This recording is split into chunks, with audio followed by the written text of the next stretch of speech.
It's not easy just to go there and... Dr. Wais Aria was stunned when he heard the news from a coworker. Kabul had fallen to the Taliban. When I looked to the street, there was thousands car and people walked in the street. Aria is a U.S. green card holder who splits his time between Afghanistan and the United States. He was in Kabul with his wife and 4 children and knew he had to get them out. When I went to airport, it was disaster. Like thousand people waited in front of the gate. It was chaos on the streets. His green card and other U.S. travel documents should have been enough to get him on a U.S. evacuation plane.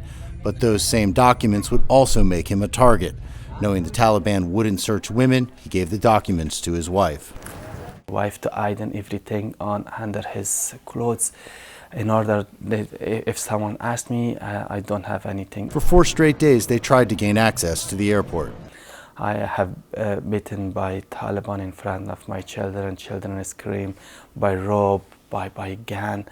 How did it feel as a father and as a husband to be trying to protect your family while all this was happening around you? I wanted to come in front and shield myself for children and my wife. On the 5th day, a Taliban guard let them pass. Aria shot pictures and video once inside the airport compound. Conditions were difficult.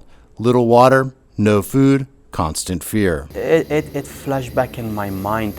If someone carry a bomb with him,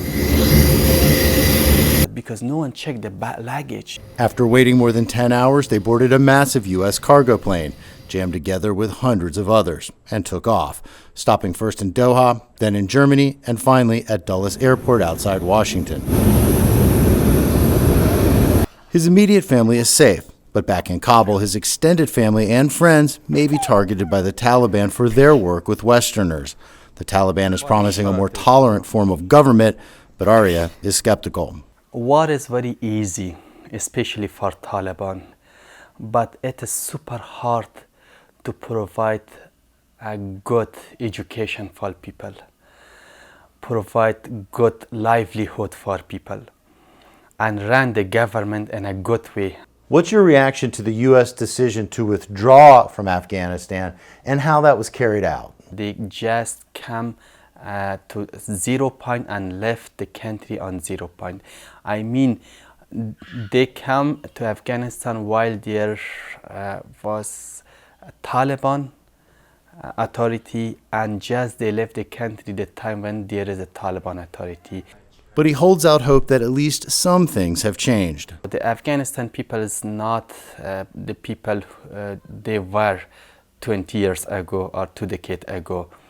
So now they know how to fight for their right. He may never be able to safely return to Afghanistan, but he's working on establishing a new U.S.-based nonprofit and hopes to help from afar.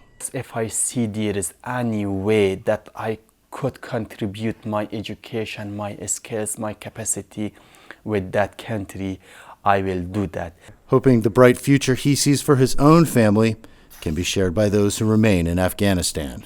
Jim Spellman, CGTN, Alexandria, Virginia.